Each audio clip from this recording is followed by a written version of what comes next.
ಕಥೆಗಳನ್ನು ಇಷ್ಟಪಡೋ ಎಲ್ಲರಿಗೂ ಕಥೆ ಅಂಗಡಿಗೆ ಸ್ವಾಗತ. ಈ ಕಥೆ ಹೆಸರು ಶ್ರೀಮಂತಿಕೆ. ಅಂದಮೇಲೆ ಲೈಕ್ ಬಟನ್ನು ಖಾಲಿಯಾಗಿದ್ರೆ ಏನು ಚೆನ್ನಾಗಿರುತ್ತೆ ಅಲ್ವಾ? ಈಗಲೇ ಹೆಬ್ಬೆರಳೆತ್ತಿ ಲೈಕ್ ಒತ್ತಿ ನಿಮ್ಮ ಬಂಧು ಬಳಗದವ್ರ ಜೊತೆ ಶೇರ್ ಮಾಡಿಕೊಂಡು ಅವರನ್ನು ಕಥೆ ಅಂಗಡಿಗೆ ಕರ್ಕೊಂಡು ಬನ್ನಿ. ಕಥೆ ಏನು ಅಂತ ನೋಡೋಣ. ಇವತ್ತು ಬೇಗ ಕೆಲಸ ಮುಗೀತು, ಬೇಗ ಬಂದೆ. ಪವಿತ್ರ ಬಂದಿದ್ದಿದ್ರೆ ಚೆನ್ನಾಗಿರ್ತಿತ್ತು. ಓ, ಅದು ಪವಿತ್ರನೇ, ಅವಳದೇ ಕಾರು. ಓ, ನನ್ನನ್ನು ನೋಡಿದ್ಲು ಅನ್ಸುತ್ತೆ, ರಿವರ್ಸ್ ತಗೊಂಡ್ಲು. ನನ್ನ ಫ್ರೆಂಡ್ ಸಿಕ್ಕಿದ್ಲು, ನಾನು ಹೋಗ್ತಾ ಇದ್ದೀನಿ. ಹಾಯ್ ಪವಿತ್ರ. ಹಾಯ್ ಸ್ನೇಹ. ನೀನು ಬೇಗ ಬಂದ್ಬಿಟ್ಟಿದ್ಯಾ? ಹೌದು ಕಣೆ, ಇವತ್ತು ನಾನು ಅಂದ್ಕೊಂಡಿದ್ದಕ್ಕಿಂತ ಬೇಗ ನನ್ನ ಕೆಲಸ ಎಲ್ಲ ಮುಗೀತು. ನೀನು ಬೇರೆ ಸಿಗ್ತೀನಿ ಅಂತ ಹೇಳಿದ್ಯಾ, ಹಾಗಾಗಿ ಮನೆಗೆ ಹೋಗಿ ಮತ್ತೆ ನಿನ್ನನ್ನು ಮೀಟ್ ಮಾಡೋಕ್ಕೆ ಬರೋದು ಅಂದರೆ ಡಬಲ್ ಕೆಲಸ, ಟೈಮು ವೇಸ್ಟು. ಆದರೆ ಇವತ್ತು ಬೇಗ ಮುಗೀತು, ಏನು ಮಾಡಲಿ ಅಂತ ಅನ್ಕೋತಿದ್ದೆ. ದೇವ್ರ ದಯೆ, ನೀನೇ ಬಂದುಬಿಟ್ಟೆ ನೋಡು. ಮೇಡಮ್, ನೀನು ಯಾಕೆ ಇಲ್ಲಿಗೆ ಬಂದೆ? ಹಾಗೆ ಮನೆಗೆ ಹೋಗೋದು ತಾನೆ? ಇವ್ರು ಯಾರೇ, ನಿನ್ನ ಕಸಿನಾ? ಚಿಚಿ, ಇವಳನ್ನ ಯಾಕೆ ನನ್ನ ಕಸಿನ್ ಅಂತೀಯಾ? ನಮ್ಮ ಮನೆ ಕೆಲ್ಸದವಳ ಮಗಳು. ಇವಳು ಕೆಲ್ಸದವಳೇನೆ. ರಜೆ ಸಿಕ್ಕಾಗೆಲ್ಲ ನಮ್ಮ ಮನೆಯಲ್ಲಿ ಕೆಲಸ ಮಾಡಕ್ಕೆ ಬರ್ತಾಳೆ, ನನ್ನ ಹೊಟ್ಟೆ ಉರ್ಸೋಕ್ಕೆ. ನೋಡು ಭವ್ಯ, ನನಗೆ ನನ್ನ ಫ್ರೆಂಡ್ ಸಿಕ್ಕಿದ್ದಾಳೆ. ನಿನ್ನನ್ನು ಮನೆಗೆ ಬಿಟ್ಟು ಬರೋಕ್ಕೆ ನನ್ನ ಕೈಲಿ ಸಾಧ್ಯ ಇಲ್ಲ. ಆ ಬ್ಯಾಗ್ ಎತ್ಕೊಂಡು ಸೀದಾ ಮನೆಗೆ ಹೋಗು. ಮೇಡಮ್, ಅಷ್ಟು ಭಾರತ್ ಬ್ಯಾಗ್ ಎತ್ಕೊಂಡು ನಾನು ಮನೆಗೆ ಹೇಗೆ ಹೋಗಲಿ? ಪ್ಲೀಸ್ ಮೇಡಮ್, ನನಗೆ ಮನೆಗೆ ಡ್ರಾಪ್ ಕೊಟ್ಟು ಆಮೇಲೆ ನೀವು ಎಲ್ಲಿಗಾದರೂ ಹೋಗಿ ಪರವಾಗಿಲ್ಲ. ಪ್ಲೀಸ್ ಮೇಡಮ್, ನನಗೂ ಅಲ್ಲಿ ಮಾರ್ಕೆಟಲ್ಲಿ ನಡೆದು ಸುಸ್ತಾಗಿದೆ. ಬ್ಯಾಗ್ ಎತ್ತಿ ಎತ್ತಿ ಕೈಯೆಲ್ಲ ನೋವು ಬರ್ತಿದೆ. ಈಗ ಮನೆ ಬೇರೆ ಅಷ್ಟು ದೂರ ಇದೆ. ಹೇಗೆ ಹೋಗೋದು ಮೇಡಮ್? ಪ್ಲೀಸ್ ಅರ್ಥ ಮಾಡ್ಕೊಳ್ಳಿ. ಅರ್ಥ ಮಾಡ್ಕೊಳ್ಳೋದಿಲ್ಲ ಏನೂ ಇಲ್ಲ. ಕಷ್ಟಪಡೋದು, ಅದೇನದು ಬೆವರು ಸುರಿಸಿ ಸಂಪಾದನೆ ಮಾಡೋದು, ಇವೆಲ್ಲ ನಿಮಗೆ ಪ್ರಿಯವಾದ ಕೆಲಸಗಳಲ್ವಾ? ಮಾಡು. ಪ್ರತಿದಿನ ನಮ್ಮಮ್ಮ ನಿನ್ನನ್ನು ಹೊಗಳ್ತಾನೇ ಇರ್ತಾರೆ. ಆ ಹೊಗಳಿಕೆಗೆ ನೀನು ತಕ್ಕೊಳ ಇಲ್ವೋ ಅನ್ನೋದು ನಾನು ಚೆಕ್ ಮಾಡಬೇಕಲ್ವಾ? ಹೋಗು, ಬ್ಯಾಗ್ ಎತ್ಕೊಂಡು ಹೋಗು.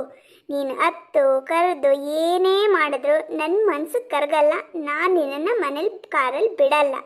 ಬೇಕಾದರೆ ನಡ್ಕೊಂಡು ಹೋಗು, ಇಲ್ಲ ಇಲ್ಲೇ ಕೂತಿರೋ. ಸರಿ, ಪರವಾಗಿಲ್ಲ ಮೇಡಮ್. ಒಂದು ಆಟೋನಾದರೂ ಮಾಡಿಕೊಡಿ ಪ್ಲೀಸ್. ನಾನು ದುಡ್ಡು ಗಿಡ್ಡು ಏನೂ ತರಲಿಲ್ಲ. ಅಷ್ಟು ದೂರ ನಂಗೆ ಹೋಗೋಕ್ಕಾಗಲ್ಲ ಮೇಡಮ್. ಪ್ಲೀಸ್ ಮೇಡಮ್, ಆಟೋನಾದರೂ ಮಾಡಿಕೊಡಿ. ಆಟೋ ಮಾಡಿಕೊಡ್ಬೇಕಾ? ಆಟೋ ನಡ್ಕೊಂಡು ಹೋಗು. ನಿಮಗೆ ಏನಿದ್ರೂ ಕೈಕಾಲಲ್ಲೇ ಕೆಲಸ ಮಾಡೋದು ಇಷ್ಟ ಅಲ್ವಾ? ನಾನೇ ನೋಡಿಲ್ವಾ? ನೀನು ನಿನ್ನಮ್ಮ ಎಲ್ಲ ಸಾಮಾನು ತರೋಕ್ಕೆಲ್ಲ ನಡ್ಕೊಂಡೇ ಬರ್ತೀರಾ? ಈಗ ನನ್ನನ್ನು ನೋಡಿದ ಕೂಡಲೇ ನಿಮಗೆ ಆಟೋ ಮಾಡಿಕೊಡ್ಬೇಕಾ? ನಡ್ಕೊಂಡು ಹೋಗು ಸುಮ್ಮನೆ. ಇಲ್ಲ ಮೇಡಮ್, ನಾವು ತರಕಾರಿ ಅಥವಾ ಸಾಮಾನು ಏನಾದ್ರು ತರಕ್ಕೆ ಹೋಗೋವಾಗ ನಡ್ಕೊಂಡು ಹೋಗ್ತೀವಿ. ಆದರೆ ಬರೋವಾಗ ಲಗೇಜ್ ಇರುತ್ತಲ್ಲ, ಆಟೋದಲ್ಲಿ ಬರ್ತೀವಿ ಮೇಡಮ್. ಅದೆಲ್ಲ ಬಿಡಿ. ಮನೆಯೂ ತುಂಬ ದೂರ ಇದೆ. ಹತ್ತಿರ ಇದ್ದಿದ್ರೆ ನಾನು ಹೇಗೋ ಕಷ್ಟಪಟ್ಟು ಹೋಗ್ತಾ ಇದ್ದೆ. ಮನೆಯೂ ದೂರ ಇದೆ, ಜೊತೆಗೆ ಅಷ್ಟು ದೊಡ್ಡ ಬ್ಯಾಗ್ ಇದೆ, ಅದನ್ನು ಎತ್ಕೊಂಡು ಹೋಗೋಕ್ಕಾಗಲ್ಲ ಮೇಡಮ್. ಅದು ಅಲ್ಲದೆ ನಾಳೆ ನನಗೆ ಎಕ್ಸಾಮ್ ಇದೆ, ಓದ್ಕೋಬೇಕು. ಪ್ಲೀಸ್ ಮೇಡಮ್, ಅರ್ಥ ಮಾಡ್ಕೊಳ್ಳಿ. ಓಹೋ, ಎಕ್ಸಾಮ್ ಇದೆಯಾ? ಇನ್ನೂ ಒಳ್ಳೆಯದಾಯಿತು. ನನಗೆ ಇದೇ ಅವಕಾಶಕ್ಕಾಗಿ ನಾನು ಕಾಯ್ತಾ ಇದ್ದೆ. ಎಕ್ಸಾಮಿಗೆ ಚೆನ್ನಾಗಿ ಓದ್ಕೋಬೇಕು, ಒಳ್ಳೆ ಮಾರ್ಕ್ಸ್ ತಗೋಬೇಕು ಅಂತಿದ್ರೆ ಬೇಗ ಹೊರಡು. ಹೋಗೆ, ಸುಮ್ಮನೆ ಹೋಗ್ತಾ ಇರು. ನಿಮ್ಮ ವಿಷಯದಲ್ಲಿ ಮೂಗು ತೋರಿಸ್ತಾ ಇದ್ದೀನಿ ಅಂತ ತಪ್ಪು ತಿಳ್ಕೊಬೇಡ ಪವಿತ್ರ. ನೀನು ಒಟ್ಟಿಗೆ ಹೋಗೋಣ. ಅವಳಿಗೆ ಮನೇಲಿ ಬಿಟ್ಟು ಹಾಗೆ ಮತ್ತೆ ನಾವೆಲ್ಲರೂ ಸುತ್ತಾಡಕ್ಕೆ ಹೋಗೋಣ. ಸುಮ್ಮನೆ ಯಾಕೆ ರೋಡಲ್ಲಿ ಇದೆಲ್ಲ? ಇವಳು ನನಗೆ ಎಷ್ಟು ಕಾಟ ಕೊಡ್ತಾಳಂತ ನಿಂಗೆ ಗೊತ್ತಿಲ್ಲ ಸ್ನೇಹ. ಇವಳು ಕೊಡೋ ಕಾಟ ಒಂದೆರಡಲ್ಲ. ರಜೆ ಸಿಕ್ಕಾಗಲೆಲ್ಲ ನಮ್ಮ ಮನೆಗೆ ಬರ್ತಾಳೆ. ತಾಯಿ ಹೆಲ್ಪ್ ಮಾಡೋ ನೆಪದಲ್ಲಿ ಅರ್ಧಕ್ಕರ್ಧ ಮನೆ ಕೆಲಸ ಇವಳು ಮಾಡ್ತಾಳೆ. ನಮ್ಮಮ್ಮನ ಶುರು ಆಗತ್ತೆ, ನೋಡು ಇಷ್ಟು ಚಿಕ್ಕ ಹುಡುಗಿ ಎಷ್ಟು ಚೆನ್ನಾಗಿ ಮನೆ ಕೆಲಸ ಮಾಡ್ತಾಳೆ, ನಿಂಗೇನೂ ಬರಲ್ಲ, ಚೆನ್ನಾಗಿ ಓದ್ತಾಳೆ, ಒಳ್ಳೆ ಮಾರ್ಕ್ಸ್ ತಗೊಳ್ತಾಳೆ, ನಿನಗಿಷ್ಟೆಲ್ಲ ಸೌಲಭ್ಯ ಕೊಟ್ಟರು ಯಾವುದಕ್ಕೂ ಪ್ರಯೋಜನ ಇಲ್ಲ ಅಂತ ನಮ್ಮಮ್ಮ ಶುರು ಮಾಡ್ತಾರೆ. ನನಗಂತೂ ಕೇಳಿ ಸಾಕಾಗಿದೆ. ಇವಳನ್ನು ಕಂಡ್ರೆ ನನಗಾಗಲ್ಲ. ಇವಳಮ್ಮನ್ನು ಇವಳನ್ನು ಇಬ್ಬರನ್ನ ಕಂಡ್ರೆ ನನಗೆ ಮೈಯೆಲ್ಲ ಉರಿಯತ್ ಕಣೆ. ಇವತ್ತು ಅಷ್ಟೇ ಗೊತ್ತಾ, ನಾನು ಆರಾಮಾಗಿ ಮಲ್ಕೊಂಡಿದ್ದೆ. ನಿಂಗೂ ಫೋನ್ ಮಾಡಿದ್ದೆ ಅಲ್ಲ, ನಾವೆಲ್ಲ ಫ್ರೆಂಡ್ಸು ಎಲ್ಲರೂ ಹೊರಗಡೆ ಸುತ್ತಾಡೋಣ ಅಂತ. ನಾನು ಮಲಗಿದ್ದಾಗ ನಮ್ಮಮ್ಮ ಬಂದರು, ಅಂದರೆ ಇವಳು ಕೆಲ್ಸಕ್ಕೆ ಬಂದಿದ್ಲಲ್ಲ, ಅದಕ್ಕೆ ನೋಡು ನಿನಗಿಂತ ಚಿಕ್ಕವಳು ಬೇಗ ಎದ್ದು ಅಮ್ಮಂಗೆ ಸಹಾಯ ಮಾಡೋಕ್ಕೆ ಅಂತ ಬಂದಿದ್ದಾಳೆ, ನೀನು ಇದೆಯಾ ಯಾವ ಪ್ರಯೋಜನಕ್ಕೂ ಇಲ್ಲ ಅಂತ ಶುರು ಮಾಡಿಬಿಟ್ರು. ನನಗೂ ಸಿಟ್ಟು ಬಂತು, ನಿಂಗೀಗೇನು ಮಾಡಬೇಕು ಅಂತಂದೆ. ಅದಕ್ಕೆ ಕಾದಿದ್ದವ್ರ ಥರ ನಮ್ಮಮ್ಮ ಮಾರ್ಕೆಟಿಗೆ ಹೋಗಿ ತರಕಾರಿ ತಗೊಂಡು ಬಾ, ಇವಳನ್ನ ಕರ್ಕೊಂಡೋಗು, ನಿಂಗೆ ಬಲ್ತಿರೋ ತರಕಾರಿ ಯಾವುದು ಎಳೆದು ಯಾವುದು ಏನೂ ಗೊತ್ತಾಗಲ್ಲ, ಇವಳನ್ನ ಕರ್ಕೊಂಡು ಹೋಗು, ಅವಳೆಲ್ಲ ತೋರಿಸ್ತಾಳೆ, ಅವಳ ಜೊತೆಗೆ ಸ್ವಲ್ಪ ಹೊತ್ತಾದರೂ ಇದ್ದು ಒಳ್ಳೆ ಬುದ್ಧಿ ಕಲಿ ಅಂತಂದರು. ನಾನು ಹೋಗಲ್ಲ ಅಂತ ಹೇಳಿದ್ದಕ್ಕೆ ನಮ್ಮಮ್ಮ, ನಮ್ಮ ರಿಲೇಟಿವ್ ಮನೇಲಿ ಸತ್ಯನಾರಾಯಣ ಪೂಜೆ ಇದೆ, ನೀನು ಅಲ್ಲಿಗೆ ಬರಬೇಕು, ಅದು ಸೀರೆ ಉಟ್ಕೊಂಡು ಬರಬೇಕು, 2 ಚಾಯ್ಸ್ ಇದೆ, ನಿನಗೆ ಯಾವ್ದು ಬೇಕು ಚಾಯ್ಸ್ ಮಾಡು ಅಂತಂದರು. ನಂಗೆ ಸೀರೆ ಉಟ್ಕೊಂಡು ಆ ಸತ್ಯನಾರಾಯಣ ಪೂಜೆಗೆಲ್ಲ ಹೋಗೋಕ್ಕೆ ಇಷ್ಟ ಇರಲಿಲ್ಲ. ಅದಕ್ಕೆ ಇವಳ ಜೊತೆಗೆ ಬರ್ತೀನಿ ಅಂತ ಒಪ್ಕೊಂಡೆ. ಮನೆಯಿಂದ ಇಲ್ಲಿ ಹೊರಡ್ಬೇಕಾದ್ರೆ ಇವಳಿಗೆ ಬೈಕೊಂಡೇ ಬಂದೆ ಅಂತ ನಾನು ಇವಳನ್ನ ಮಾರ್ಕೆಟಲ್ಲೇ ಬಿಟ್ಟು ಹಾಗೆ ಹೋಗೋಣ ಅಂತ ಅಂದ್ಕೊಂಡೆ. ಮತ್ತೆ ಮನೆಗೇನಾದ್ರು ಹೋದರೆ ಅಮ್ಮ ಸೀರೆ ಉಟ್ಕೋ ಪೂಜೆಗೆ ಬಾ ಅಂತ ಕಿರಿಕಿರಿ ಮಾಡ್ತಾರೆ ಅಂಥೇಳಿ ಇವಳನ್ನ ಮಾರ್ಕೆಟಲ್ಲಿ ಬಿಟ್ಟು ಕಾರಲ್ಲಿ ಆರಾಮಾಗಿ ಕೂತಿದ್ದೆ. ಇವಳೆಲ್ಲ ಸುತ್ತಾಡಿ ತರಕಾರಿ ತೊಗೊಂಡು ಬಂದ್ಲು. ನನ್ನ ಪುಣ್ಯ ನೀನು ಸಿಕ್ಕಿದೆ, ಅದಕ್ಕೆ ಈಗ ಇವಳನ್ನು ಕಳಿಸ್ತಾ ಇದ್ದೀನಿ. ಹೋಗಲಿ, ಹಂಗೆ ಬೇಕಾದ್ರೂ ಹೋಗಲಿ, ನಾವಿಬ್ಬರು ಎಂಜಾಯ್ ಮಾಡೋಣ. ಪ್ಲೀಸ್ ಮೇಡಮ್, ನನ್ನ ಪರಿಸ್ಥಿತಿನ ಅರ್ಥ ಮಾಡ್ಕೊಳ್ಳಿ. ನಿಮ್ಗೆ ಏನೇ ಕೋಪ ಇದ್ರೂ ಮನೆಗೆ ಬಂದಮೇಲೆ ನನಗೆ ಹೊಡೆದು ಬಡ್ದು ಬೇಕಾದ್ರೆ ತೀರಿಸ್ಕೊಳ್ಳಿ, ಆದರೆ ಹೀಗೆ ಮಾಡಬೇಡಿ ಮೇಡಮ್. ಅಷ್ಟು ದೊಡ್ಡ ಬ್ಯಾಗ್ ಎತ್ಕೊಂಡು ನನಗೆ ಹೋಗೋಕ್ಕಾಗಲ್ಲ ಮೇಡಮ್, ದೂರ ಇದೆ ಮೇಡಮ್. ಪ್ಲೀಸ್ ಮೇಡಮ್, ತುಂಬ ಹಶ್ವಾಗ್ತಾ ಇದೆ, ಬೆಳಗ್ಗೆ ತಿಂಡಿನೂ ತಿಂದಿರಲಿಲ್ಲ, ಹಶ್ವಾಗ್ತಾ ಇದೆ, ಬಾಯಾರಿಕೆ ಆಗ್ತಾ ಇದೆ. ಪ್ಲೀಸ್ ಮೇಡಮ್, ಒಂದು ಸ್ವಲ್ಪ ನೀರಾದರೂ ಕೊಡಿಸಿ ಮೇಡಮ್. ಓಹೋ, ಮಹಾರಾಣಿಯವರಿಗೆ ಹಶ್ವಾಗಿದೆ, ಬಾಯಾರಿಕೆ ಆಗಿದೆ. ಹಾಂ, ನಾವಿಬ್ಬರು ಫ್ರೆಂಡ್ಸು ಹೋಟ್ಲಿಗೆ ಹೋಗ್ತೀವಿ ಅಂತ ಗೊತ್ತು, ಅದಕ್ಕೆ ಹಶ್ವಾಗಿದೆ. ನೀನು ಎಷ್ಟೇ ತಿಪ್ಪರ್ಲಾಗ ಹಾಕಿದ್ರು ಅಷ್ಟೇ ಕಣೆ, ನಿನಗೆ ತಿಂಡಿನೂ ಸಿಗಲ್ಲ, ನೀರೂ ಸಿಗಲ್ಲ, ಹೋಗೋಕ್ಕೆ ಆಟೋನೂ ಸಿಗಲ್ಲ. ಹೋಗ್ತಾ ಇರು ಪ್ಲೀಸ್ ಮೇಡಮ್, ಪ್ಲೀಸ್ ಒಂದು ಆಟೋನಾದರೂ ಮಾಡಿಕೊಡಿ, ಇಲ್ಲ ನನಗೆ ಬಸ್ ಚಾರ್ಜಿಗಾದರೂ ದುಡ್ಡು ಕೊಡಿ. ಏನಾದ್ರು ಇಲ್ಲೇನಾದ್ರು ಬಸ್ ಸಿಗತ್ತಾ ನೋಡ್ತೀನಿ, ಬಸ್ ಆದರೂ ಹತ್ಕೊಂಡು ಹೋಗ್ತೀನಿ. Please madam. ಒಳ್ಳೆ ಮಾತಲ್ಲಿ ಹೇಳಿದ್ರೆ ಕೇಳಲ್ಲ ಅಲ್ವಾ ನೀನು? ಮೇಡಮ್.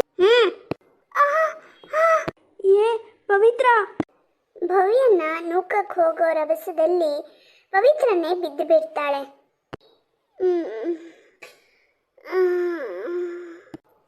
ಡಾಕ್ಟರ್, ಪೇಷಂಟ್ಗೆ ಪ್ರಜ್ಞೆ ಬಂದಿರೋ ಹಾಗಿದೆ. ಓಕೆ ಬಂದೆ. ಮಿಸ್ ಪವಿತ್ರ, ಹೇಗಿದ್ದೀರಾ? ನಾನು ಎಲ್ಲಿದ್ದೀನಿ? ನಿಧಾನಕ್ಕೆ ಕಣ್ಬಿಡಿ ಪವಿತ್ರ, ನೀವು ಹಾಸ್ಪಿಟ್ಲಲ್ಲಿದ್ದೀರಾ, ಹುಷಾರಾಗಿದ್ದೀರಾ, ಏನು ಹೆದರ್ಕೋಬೇಡಿ, ನಿಧಾನಕ್ಕೆ ಕಣ್ಬಿಡಿ. ಆಸ್ಪತ್ರೆ, ಕಾಲು ಏನಾಗಿದೆ? ಅಂಥದ್ದೇನಾಗಿಲ್ಲ, ಕಾಲು ಫ್ರ್ಯಾಕ್ಚರ್ ಆಗಿದೆ, ಕಾಲು ಅಲ್ಕಾಡಿಸ್ಬೇಡಿ, ಸ್ವಲ್ಪ ದಿನ ರೆಸ್ಟ್ ಮಾಡಿದ್ರೆ ಎಲ್ಲ ಸರಿ ಹೋಗುತ್ತೆ. Don't very, okay? ಹೌದಾ? ನಾನು ನಡೆಯೋಕ್ಕಾಗಲ್ವಾ? ಚೇಚೆ, ಹಾಗೇನೂ ಆಗಲ್ಲ.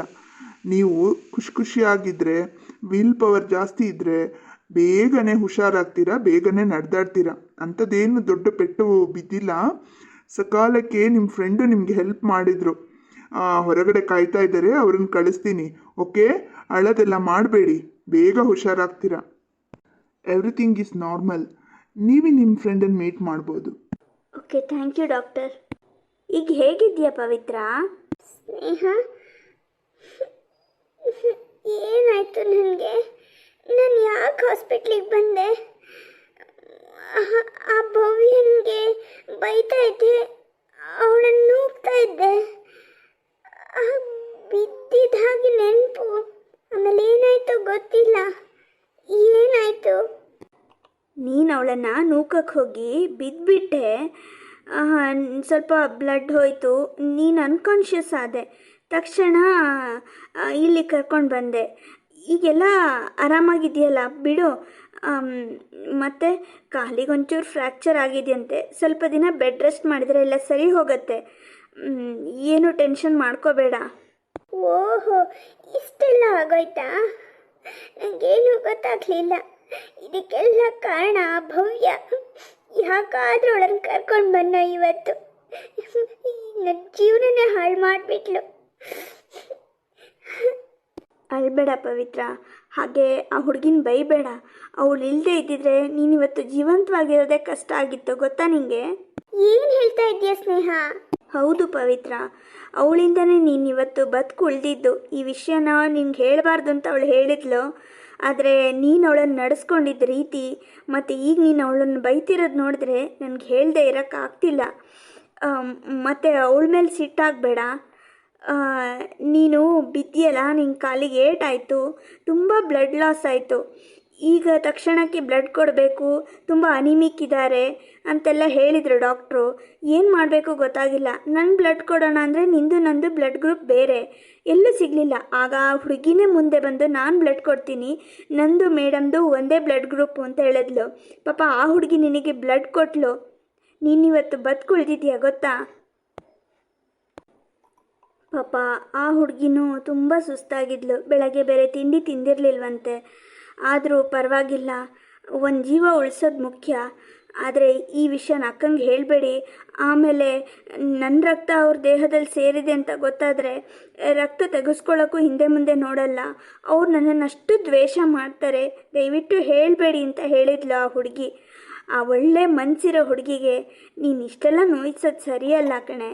ಹಾಂ, ಅವಳು ನನಗೆ ರಕ್ತ ಕೊಟ್ಲಾ? ಥೂ. ಪವಿತ್ರ, ನೀನು ಇನ್ನೂ ಆ ಹಠ ಸಾಧಿಸಿದ್ರೆ ದೇವ್ರು ಕೂಡ ನಿನ್ನನ್ನು ಮೆಚ್ಚಲ್ಲ ಕಣೆ. ನಿನಗೆ ಇನ್ನೂ ಕಷ್ಟಗಳು ಬರುತ್ತೆ, ಯಾರೂ ನಿನಗೆ ಸಹಾಯ ಮಾಡೋರು ಇರಲ್ಲ. ನೋಡು, ನೀನು ಇಷ್ಟು ಕೆಟ್ಟದಾಗಿ ನಡೆಸ್ಕೊಂಡ್ರು ಆ ಹುಡುಗಿ ಮಾನವೀಯತೆ ತೋರಿಸಿದಾಳೆ, ನಿನಗೆ ಜೀವದಾನ ಮಾಡಿದಾಳೆ, ಅದನ್ನು ನೆನ್ಪಿಟ್ಕೋ. ಅವಳೇನಾದರೂ ನಿನಗೆ ರಕ್ತ ಕೊಡದೆ ಹೋಗಿದ್ದಿದ್ರೆ ನಿನ್ನ ಪರಿಸ್ಥಿತಿ ಏನಾಗ್ತಿತ್ತು ಅಂತ ಸ್ವಲ್ಪ ಯೋಚನೆ ಮಾಡು. ನಿನಗೆ ಒಳ್ಳೆ ಬುದ್ಧಿ ಕಲಿಸೋಕ್ಕೆ ಅಂತಲೇ ದೇವರೇ ಈ ಸಂದರ್ಭನ ಸೃಷ್ಟಿ ಮಾಡಿದ್ದಾನೆ ಅಂತ ಅನಿಸುತ್ತೆ. ಆಗಿದ್ದೆಲ್ಲ ಆಗೋಯ್ತು. ಸಾಧ್ಯ ಆದರೆ ಅವಳಿಗೆ ಒಳ್ಳೆ ಮಾತಾಡು, ಅವಳ ಜೊತೆ ಪ್ರೀತಿಯಿಂದ ನಡ್ಕೊ. ಆಗಲ್ವಾ, ಸುಮ್ಮನೆನಾದರೂ ಇರು. ದ್ವೇಷ ಮಾತ್ರ ಯಾವ ಕಾರಣಕ್ಕೂ ಸಾಧಿಸಬೇಡ. ಆ ಹುಡುಗಿ ತಾನು ಚೆನ್ನಾಗಿ ಓದಬೇಕು, ತನ್ನ ಅಮ್ಮನ ಅಪ್ಪನ್ನ ಚೆನ್ನಾಗಿ ನೋಡ್ಕೋಬೇಕು, ಒಳ್ಳೆ ಕೆಲ್ಸಕ್ಕೆ ಹೋಗಬೇಕು ಅಂತ ಏನೇನೋ ಆಸೆ ಕನಸು ಇಟ್ಕೊಂಡಿದ್ದಾಳೆ. ನೋಡು, ಒಂದು ಹೇಳ್ತೀನಿ, ಇವತ್ತು ಅವಳು ಬಡವಳಿರ್ಬೋದು, ಮುಂದೆ ಅವಳು ಶ್ರೀಮಂತಲಾಗ್ಬೋದು, ಅಥವಾ ಯಾವುದೋ ಒಳ್ಳೆ ಹುದ್ದೆಗೆ ಏರ್ಬೋದು. ಯಾರ ಭವಿಷ್ಯನೂ ಯಾರ ಕೈಯಲ್ಲಿ ಇರಲ್ಲ ಅಲ್ವಾ? ಕಾಲಚಕ್ರ ಮೇಲೆ ಕೆಳಗೆ ಹೋಗ್ತಾನೇ ಇರುತ್ತೆ ಅಂತ ನಾವು ಕತೆ ಕಾದಂಬರಿಲೆಲ್ಲ ಕೇಳಿರ್ತೀವಿ. ಹಾಗೆ ಎಷ್ಟೋ ಕಡೆಗಳು ನೋಡಿರ್ತೀವಿ. ನಾವು ಇವತ್ತು ಮೇಲಿದ್ದೀವಿ ಅಂತ ಅವಳನ್ನು ಕೀಳಾಗಿ ಕಂಡ್ರೆ ನಾಳೆ ನಮ್ಮ ಪರಿಸ್ಥಿತಿ ಏನಾಗುತ್ತೋ ಯಾರಿಗೆ ಗೊತ್ತು ಅಲ್ವಾ? ನಾವೇ ಅವ್ರ ಹತ್ರ ಸಹಾಯ ಕೇಳ್ಕೊಂಡು ಹೋಗ್ಬೋದು ಅಲ್ವಾ? ಪರಿಸ್ಥಿತಿ ಏನೇ ಇರಲಿ, ಒಳ್ಳೆತನನ ಯಾವತ್ತೂ ಬಿಡಬಾರ್ದು.